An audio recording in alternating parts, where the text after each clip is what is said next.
Assalamualaikum warahmatullahi wabarakatuh. Ketemu lagi dengan Ustazah Mona dalam pembelajaran PAI. Kali ini Ustazah ditemani dengan Google ya teman-teman. Kita akan membahas tentang cerita Ashabul Kahfi. Ada 2 channel YouTube yang Ustazah ambil. Kita akan saksikan bersama-sama perjalanan Ashabul Kahfi dan ceritanya. Channel YouTube yang pertama Ustazah ambil dari cerita Lajnah Kemenak ya teman-teman. Nah di situ yang sebelah sana. Kemudian channel YouTube yang kedua Ustazah ambil dari Mbak Cantik Solehah Oki Setiana Dewi. Oke, pasti menarik ya teman-teman. Diceritakan di dalam Al-Quran di surah Al-Kahfi ayat 9-26 tentang 7 orang pemuda yang hidup di zaman raja yang sangat kejam, dan kemudian mereka tertidur dalam gua selama 309 tahun di gua Ashabul Kahfinya. Kemudian ketika mereka bangun, mereka lihat seluruh penduduk dan masyarakat sudah beriman kepada Allah Subhanahu wa Ta'ala. Saya akan menuju ke guanya. Oke, jadi jelas ya teman-teman bahwa cerita Ashabul Kahfi itu adalah cerita 7 pemuda yang diselamatkan Allah sembunyi di gua tidur selama 309 tahun. Wih, lama banget ya. Kenapa mereka tidur selama 309 tahun diselamatkan Allah? Karena mereka menyelamatkan diri dari seorang gubernur yang zalim, teman-teman. Gubernur Romawi yang zalim bernama Dakianus. Nah, mereka dipaksa untuk suruh sembah berhala. Oke, kita tonton bersama ya teman-teman. Beriman itu menghindar demi mempertahankan akidah keimanan mereka terhadap ajaran tauhid dari kekejaman penguasa Romawi Timur yang memaksa semua penduduknya menyembah patung dewa-dewa mereka dan menghukum mati siapapun pengikut ajaran tauhid Nabi Isa alaihissalam. Keteguhan akidah para pemuda itu jelas difirmankan Allah dalam ayatnya, Nahnu naqussu 'alaika naba'ahum bilhaqq innahum fityatun amanu birabbihim wa zidnahum huda.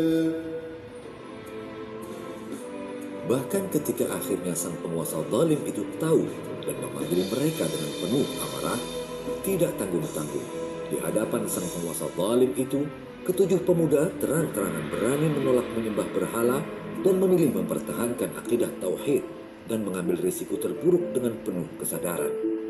Sungguh, Allah telah menganugerahkan keteguhan iman yang luar biasa kepada para pemuda tersebut. Hal ini pun jelas diceritakan dalam firman Allah dalam 2 ayat berikutnya. Oke, jelas ya. Masya Allah, kebayang nggak teman-teman kalau teman-teman bagian dari 7 pemuda itu? Ih, kita disuruh paksa, jangan sembah Allah, sembah berhala saja. Mereka dipaksa teman-teman. Mereka lari ke gua karena ingin mempertahankan keimanannya. Mereka cemas, mereka takut, gimana ya kalau Gubernur Dakianus itu berhasil menemukan kita, gimana ya? Mereka cemas teman-teman. Dalam kecemasan mereka berdoa kepada Allah teman-teman. Ayo, seperti apa doanya? Kita baca sama-sama ya teman-teman. Begini doanya teman-teman. Rabbana atina min ladunka rahmah wa hayyi' lana min amrina rasyada. Mereka berdoa, wahai Rabb kami, berikanlah rahmat kepada kami dari sisimu dan sempurnakanlah bagi kami petunjuk yang lurus dalam urusan kami. Surah Al-Kahfi ayat 10. Kok bisa ya teman-teman 309 tahun tidur? Itu panjang loh waktunya teman-teman. Oke, di sini ada penjelasannya ya teman-teman. Hal itu karena mata mereka tetap terbuka supaya tidak rusak, sehingga orang yang melihat menyangka mereka terjaga padahal sedang tidur. Ini juga merupakan pemeliharaan Allah terhadap tubuh-tubuh mereka. Karena umumnya gesekan bumi mampu menggerogoti tubuh yang bersentuhan dengannya. Di antara ketentuan Allah Subhanahu wa Ta'ala, Dia membolak-balikkan tubuh mereka ke kanan dan ke kiri sehingga tidak menyebabkan bumi merusak tubuh mereka. Juga agar aliran darah dalam tubuh mereka tetap terjaga. Dalam ayat sebelumnya, Allah pun cukup jelas menunjukkan kemahakuasaannya dalam menjaga dan memelihara tubuh-tubuh ketujuh pemuda mukmin itu dengan cara menyeimbangkan suhu ruangan. Firman Allah, apa yang terjadi ya teman-teman setelah mereka bangun selama 309 tahun itu? Apa yang terjadi ya teman-teman? Mereka lapar teman-teman. Nah, kita mau tahu ceritanya kan? Sini ada. Allah pun berkehendak membangunkan mereka. Para pemuda itu terbangun dalam kondisi lapar. Mereka saling bertanya satu sama lain tentang berapa lama mereka tertidur.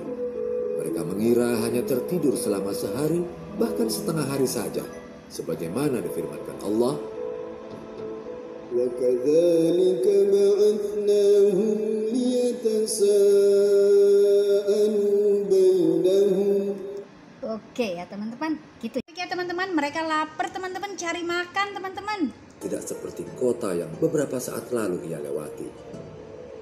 Sesampai di sebuah kedai, si pemuda pun membeli makanan yang dibutuhkan. Namun kali ini, si penjual lah yang terheran-heran melihat uang koin yang disodorkan oleh pemuda di hadapannya. Uang koin kuno berumur ratusan tahun yang sudah tidak terpakai lagi di zaman ini. Awalnya si pemuda dicurigai telah menemukan pundi-pundi harta karun. Ketika dihadapkan kepada penguasa pasar yang bijaksana, terungkaplah bahwa ia adalah salah satu pemuda yang 3 abad silam bersembunyi dari kepungan Raja Zalim Daqyanus demi mempertahankan keimanan. Mereka mengetahuinya karena cerita tersebut memanglah sangat masyhur diceritakan turun-temurun hingga kala itu. Lalu diberitahulah pemuda itu agar tidak perlu khawatir, sebab si Raja Zalim yang ia takuti sudah meninggal 300 tahun yang lalu. Penguasa yang sekarang ini adalah seorang raja yang bijak dan saleh serta beriman sebagaimana yang dia imani. Barulah si pemuda tersadar sekaligus tercengang akan kuasa Allah, bahwa sesungguhnya ia dan 6 orang sahabatnya telah tertidur 3 abad lamanya. Orang ramai pun lalu membawa si pemuda menghadap raja. Betapa terkejutnya sang raja ketika pemuda itu menceritakan siapa dia sebenarnya. Mengharukan ya teman-teman Dipeluknya ya. si pemuda itu hingga membuat suasana istana mengharu biru dalam hening. Sambutan raja dan segenap penduduk negeri begitu gegap gempita untuk ke-7 pemuda itu. Berkali-kali raja menawarkan mereka untuk tinggal di istana, tapi mereka menolak dengan baik, bahwa mereka sudah tidak berharap lagi hidup lebih panjang. Melihat kebanyakan penduduk negeri sudah beriman, cukuplah melegakan hati mereka. Mereka pun lalu kembali ke gua, lalu bersama-sama memohon kepada Allah agar diizinkan untuk kembali ke hadiratnya selamanya. Sejurus setelah berdoa, mereka merebahkan diri di pembaringan batu yang ada. Lalu atas izin Allah, mereka menghembuskan napas terakhir mereka dengan tenang dan tenteram. Rupanya Allah telah ridho atas kepulangan ruh-ruh mereka ke hadiratnya kembali kepada untuk Allah selamanya. teman-teman. Sepeninggal mereka, Ya, sang raja gitu yang ya, saleh teman-teman, itu lalu mengharukan memerintahkan untuk Oke teman-teman, apa hikmah dan manfaat yang kita ambil dari cerita Ashabul Kahfi? Masya Allah teman-teman, iradah Allah adalah di atas segala-galanya. Mudah bagi Allah, mudah menidurkan orang 309 tahun itu mudah. Mudah sekali bagi Allah untuk menolong kita ya teman-teman. Boleh kita berikhtiar. 7 pemuda tadi telah berikhtiar total teman-teman. Mereka mempertahankan iman mereka. Mereka lari ke gua itu adalah sebuah ikhtiar untuk mempertahankan keimanan ya Allah. Mempertahankan keimanan dikejar oleh Gubernur Daqyanus tadi teman-teman. Tapi selain ikhtiar mereka juga total bertawakal Allah teman-teman. Mereka berdoa dan Allah menolong mereka teman-teman. Seperti virus corona saat ini teman-teman, kita boleh berikhtiar total teman-teman. Kita harus berikhtiar. Lockdown, social distance, jaga kebersihan diri, rajin cuci tangan. Tapi teman-teman, tawakal Allah di atas segala-galanya. Allah Maha Pengatur semuanya. Allah adalah akhir dari segalanya. Sekian dari Ustazah Mona. Wassalam.